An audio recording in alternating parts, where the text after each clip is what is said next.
La soupe du soir sort. C'est comme ça quasi tous les soirs. C'est comme ça quasi tous les soirs. Voilà. Il n'a absolument pas organisé. La pauvreté, qu'est-ce que c'est? J'ai l'impression qu'il est plein. Parce que si je le range... Eh bien, la pauvreté, c'est le fait de ne pas avoir assez d'argent aujourd'hui pour répondre à ses besoins primaires en nourriture, en vêtements elle doit vivre avec 550 en logement. € par mois, loyer, électricité, assurance, téléphone. La pauvreté existe à plusieurs niveaux. On y pense constamment. Les pays riches ont aussi leurs pauvres. Les pays pauvres ont aussi leurs pauvres. Les pays à revenus intermédiaires ont aussi leurs pauvres. La jeune femme ne sort presque eh bien, jamais de chez elle. Que dit la Bible de la pauvreté? Son chéquier, ce sont les bons alimentaires. Lorsque Dieu dit qu'il prend soin du faible, on demande de l'aide à droite à gauche, et puis c'est la dette qui il affirme qu'il fait droit à l'orphelin, à l'étranger et à la veuve, et leur donne nourriture et vêtements. On tourne en rond. Dieu pourvoit en nourriture et en vêtements. Deutéronome, chapitre 10, au verset 18.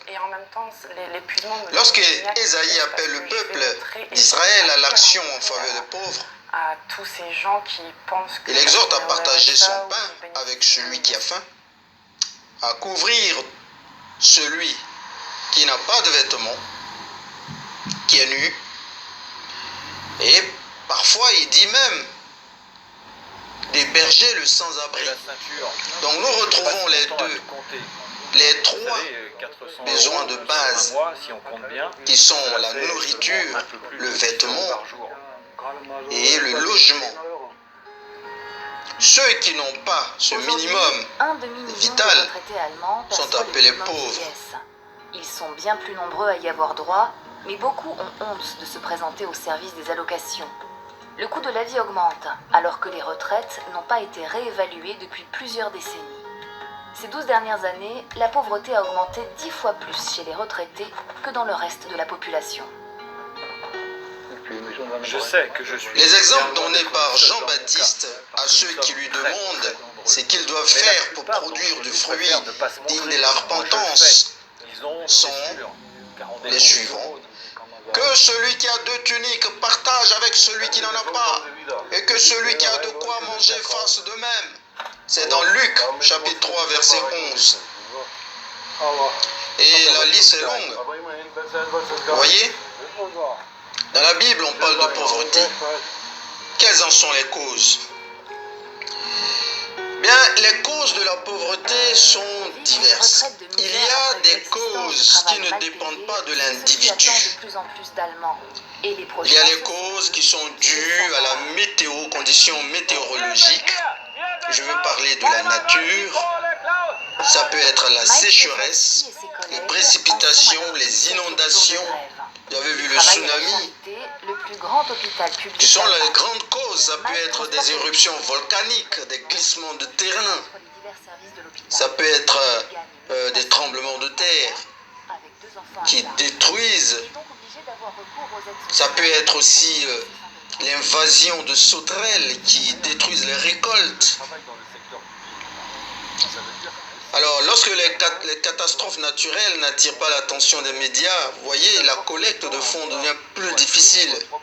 Cela est aggravé lorsque les gouvernements dépensent de l'argent dans les capitales, les grandes villes, au lieu des régions les plus pauvres qui en ont le plus besoin. Alors, à côté de tout cela, il y a aussi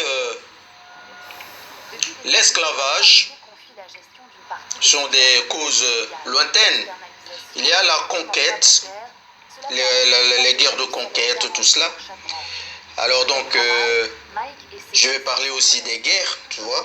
Je parle aussi des guerres. Donc il y a l'esclavage, les conquêtes, il y a les guerres qui provoquent des déplacés.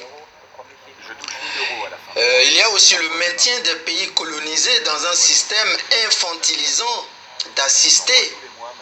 Est-ce que vous voyez le biberonnage du continent africain, par exemple, par les anciens colonisateurs, les pays autrefois dirigeants de ces pays d'Afrique.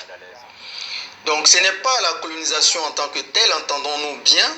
On nous dira que tous les pays ont été colonisés, sauf certains comme l'Éthiopie ou à un certain moment la Turquie.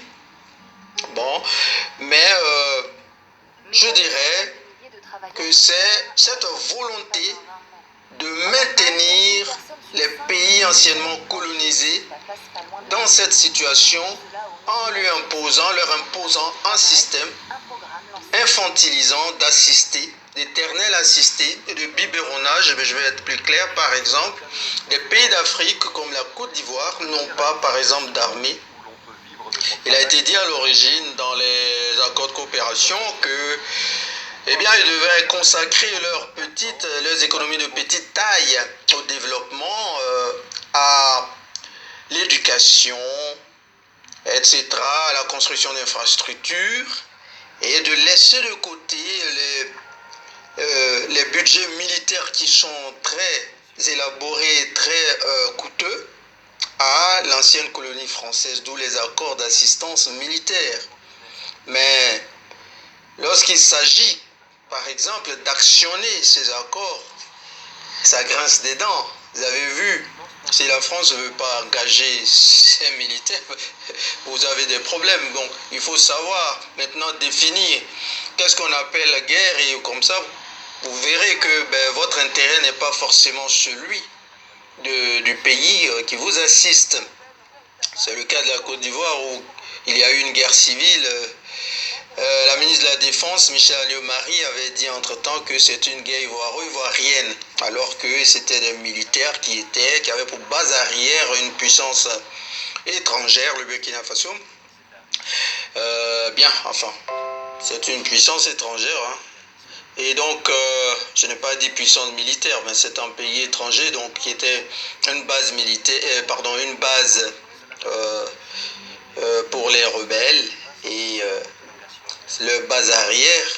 Et donc, ils étaient hors du territoire, ils venaient pour attaquer, ils retournaient là-bas.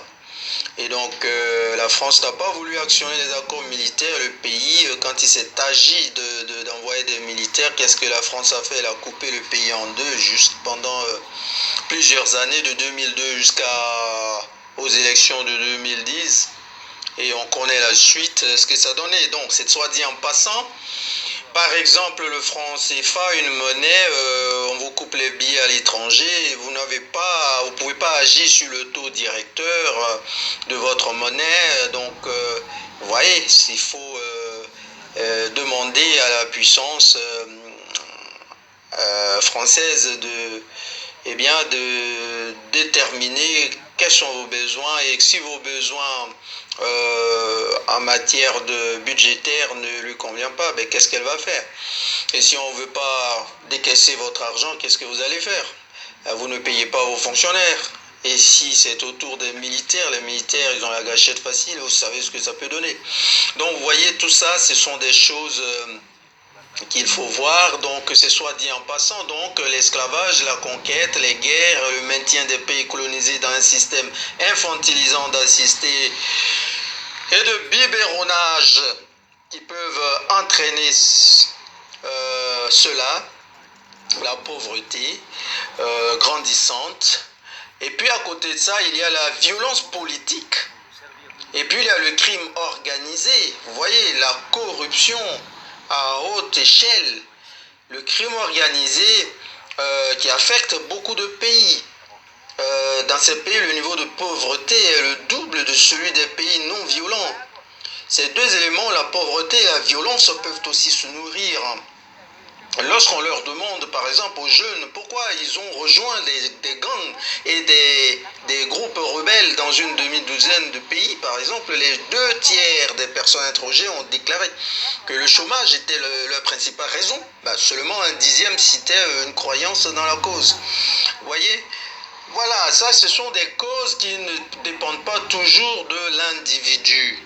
On peut aussi ajouter Notre famille n'a jamais accepté. l'évolution des tendances dans l'économie d'un pays, Ils ont fait venir la police. le manque d'éducation, Puis notre grand voilà, chef de tribu est le venu manque et nous a dit, d'éducation. je représente le gouvernement et je ferai ce que je veux de votre Si terre. le pays n'investit pas dans l'éducation, la formation, et puis bon, ça peut être aussi que à la maison aussi on n'éduque pas. On n'éduque pas, parce que tout ça aussi, ça peut contribuer à la pauvreté. Chacun est livré à lui-même. Il y a le taux de divorce élevé aussi, qui peut entraîner cela. La plupart du temps, les femmes sont mariées en bas âge. Elles n'ont pas fait des études, n'ont pas de formation, n'ont pas de diplôme. Et puis, au divorce ou après la mort de leur mari, il y a des sociétés qui n'admettent pas que les femmes héritent, donc elles doivent s'en aller, parfois toutes seules, parfois avec des enfants. Et puis donc on parle de féminisation de la pauvreté. Donc, et puis on peut citer encore des causes, la surpopulation. Vous voyez, il y a aussi des cas de maladies, des maladies endémiques, par exemple le sida, le paludisme, les problèmes environnementaux, tels que le manque de précipitation et tout cela. Tout ça, ça ne dépend pas toujours de l'individu en tant que tel. Il y a aussi l'incapacité des ménages pauvres à investir dans la propriété et l'éducation. Voilà. Bon, ça, c'est un cas à part. Je peux dire que parmi les causes qui dépendent de l'individu, nous pouvons citer le manque d'investissement. Parce qu'il y a des causes qui dépendent de vous-même. Il y a le manque d'investissement.